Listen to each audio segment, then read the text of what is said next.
करता Mohan Singh banal, gram चोरवा, जिला देवास।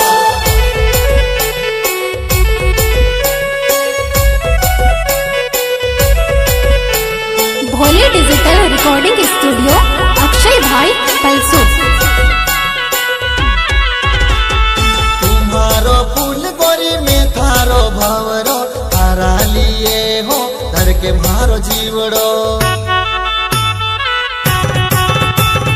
तुम्हारो फूल गोरी में थारो भवरो, तारा लिए हो धर के मारो जीवड़ो।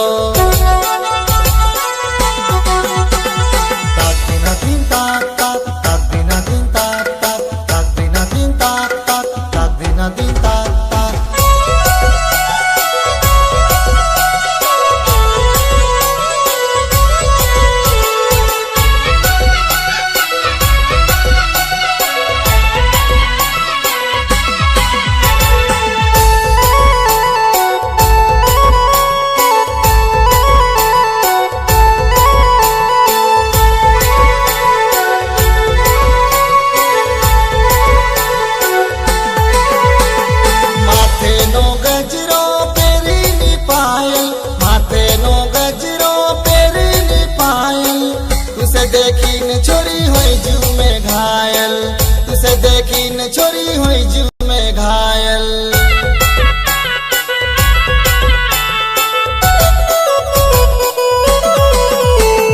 माथे नो गजरो पेरी नी पायल, माथे नो गजरो पेरी नी पायल।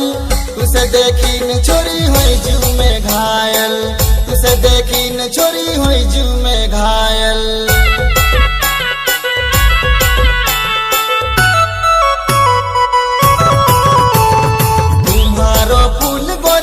थारो भवरो, तारा लिए हो धर के मारो जीवड़ो।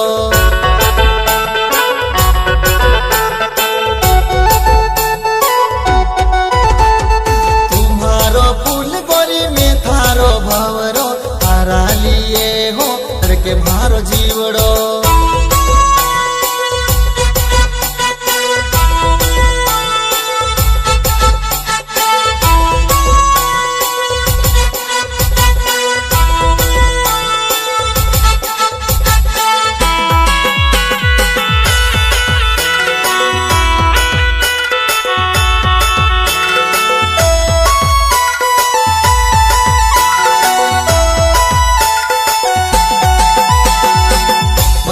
चाल थारी लहरात जाइबो, मचकती चाल थारी लहरात जाइबो।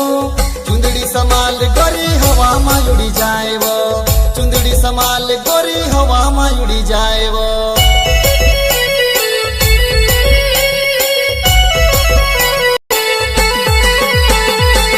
मचकती चाल थारी लहरात जाइबो, मचकती चाल थारी लहरात जाइबो। चुंदड़ी समाल गोरी हवा में उड़ी जाएवो, चुंदड़ी समाल गोरी हवा में उड़ी जाएवो।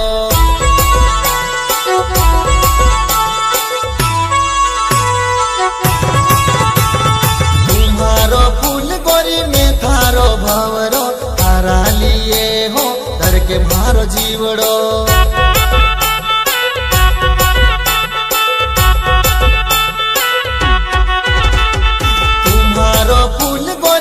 थारो भवरो, तारा लिए हो धर के मारो जीवड़ो।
ધડકે મારો જીવડો.